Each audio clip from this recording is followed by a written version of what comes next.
Donald Trump is lobbing a threat directly at the 9 officials who did more than nearly anyone else to investigate and uncover his criminal culpability in an act of domestic terrorism against the United States Capitol. And he's doing it in a way that would make any mob boss proud. In an interview with NBC's Kristen Welker, Trump vowed to flip the justice system upside down. He would pardon the perpetrators, and he pushed to prosecute the investigators. He called special counsel Jack Smith, quote, corrupt, but claimed he'd leave any decision to investigate to his attorney general, which would be Pam Bondi if she's confirmed by the Senate. The biggest target of Trump's wrath in this interview, though, was the members of the January 6th Select Committee themselves. Take a listen. Now, listen, this was a committee, a big deal. They lied. And what did they do? They deleted and destroyed a whole year and a half worth of testimony. Do you know that I can't get? I think those people committed a major crime. Sir. And Cheney was behind it. Well, and so was Benny Thompson and everybody on that committee. For what they did, honestly, they should go to jail. So you think Liz Cheney should go to jail? For what they did. Everyone on the committee, you think I think everybody anybody that voted in favor. Are you going to direct your FBI director and your attorney general to send them to jail? No, not at all. I think that they'll have to look at that, but I'm not going to. I'm going to focus on drill, baby, drill. When you say that, it carries weight, though. You know, you've tapped these people to lead the Justice Department and FBI. They can do whatever they want.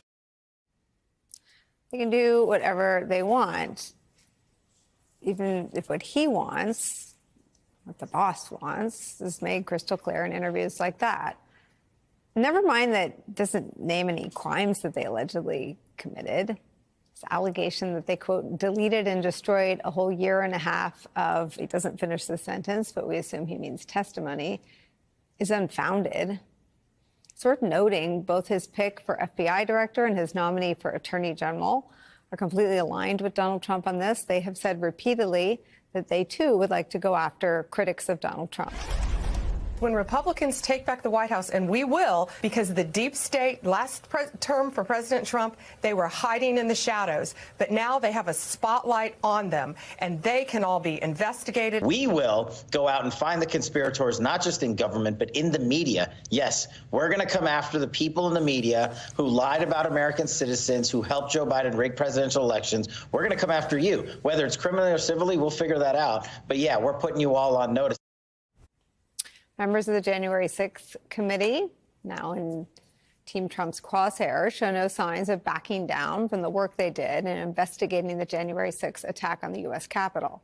In a statement, Liz Cheney says this, quote, President-elect Trump again lied about the January 6th Select Committee and said members of the committee, quote, should go to jail for carrying out our constitutional responsibilities. Here is the truth. Donald Trump attempted to overturn the 2020 presidential election and seize power. He mobilized an angry mob and sent them to the U.S. Capitol, where they attacked police officers, invaded the building, and halted the official counting of electoral votes.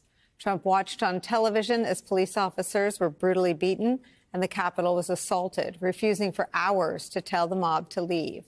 This was the worst breach of our Constitution by any president in our nation's history. In a Substack post titled Bring It On, Donald, former GOP Congressman Adam Kinzinger writes this, quote, Donald Trump's latest threat to jail members of the January 6th committee is nothing more than the desperate howl of a man who knows history will regard him with shame. Let me be clear. We did nothing wrong. The January 6th committee's work was driven by facts, the Constitution, and the pursuit of accountability, principles that seem foreign to Trump. Donald, go ahead and try to rewrite history. Use your platform to deflect blame, point fingers, and play the victim.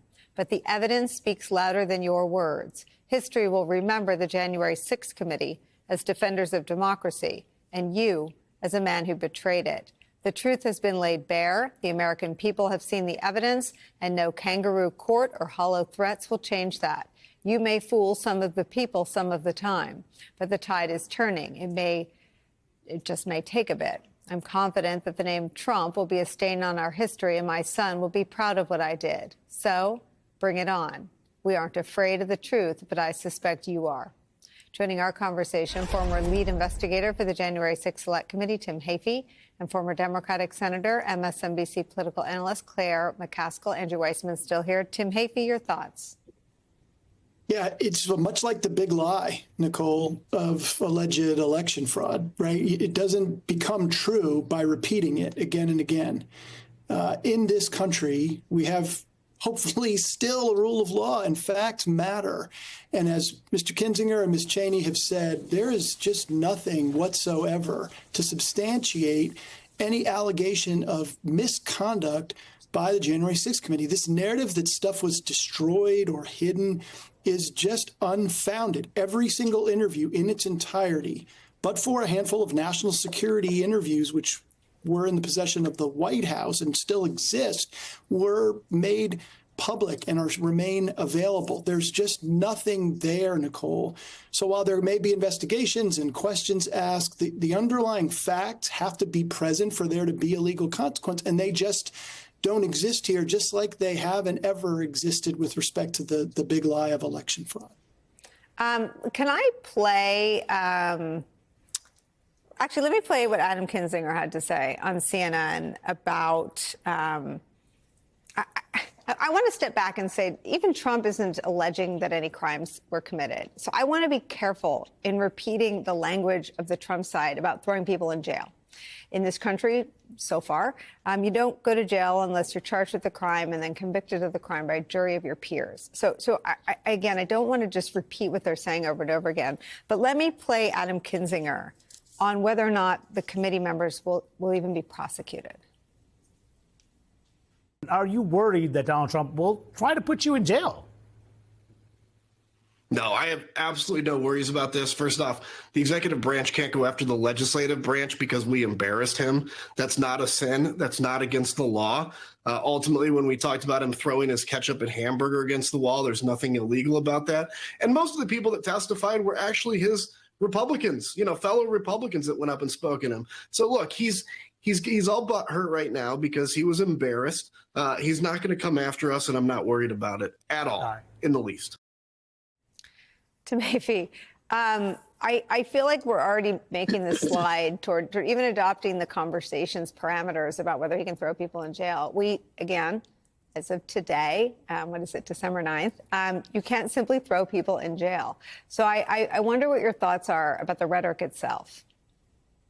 Yeah, I think the rhetoric is meant to be intimidating. It is just like the big lie, again, where the facts and the underlying potential justification or consequence aren't really the point, Nicole. The point is intimidation, or the point is politicized rhetoric, which is in a sort of a muscle flex without foundation. And that is dangerous. You and I have talked on this program again and again about how rhetoric is taken seriously, how things that might be meant as exaggeration or rhetoric are taken literally by individuals in this country. We see again and again how that manifests sometimes very dangerously in violence. So it's completely irresponsible to make allegations that there was misconduct or that there's criminal violations without being able to substantiate that with evidence. There is no such evidence here, and that makes this rhetoric particularly irresponsible.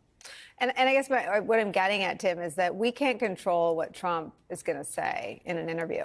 But I do think it is a moment where we should be very cognizant of our own sliding. And our own sliding here would be to come on the air and cover Trump saying he's going to throw people in jail. We do not live in that country yet. And it is not inevitable that we ever live in that country. But I do think when Trump talks about prosecuting DOJ, using DOJ to prosecute his enemies, that in and of itself is an extraordinary departure from anything that's ever come before it.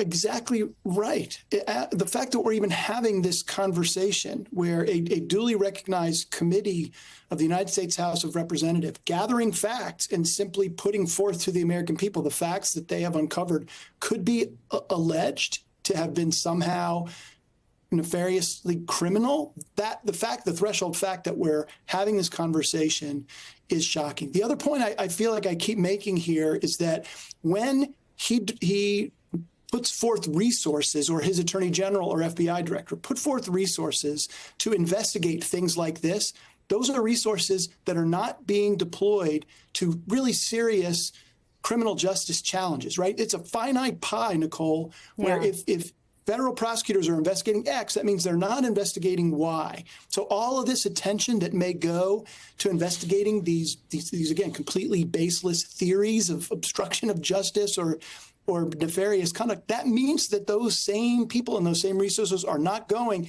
to national security, to fentanyl trafficking, to child exploitation, to fraud, all of the very pressing things that the FBI and the Justice Department deal with every day. I fear that there will not be enough resources to get to the bread and butter if they're diverted with these baseless investigations.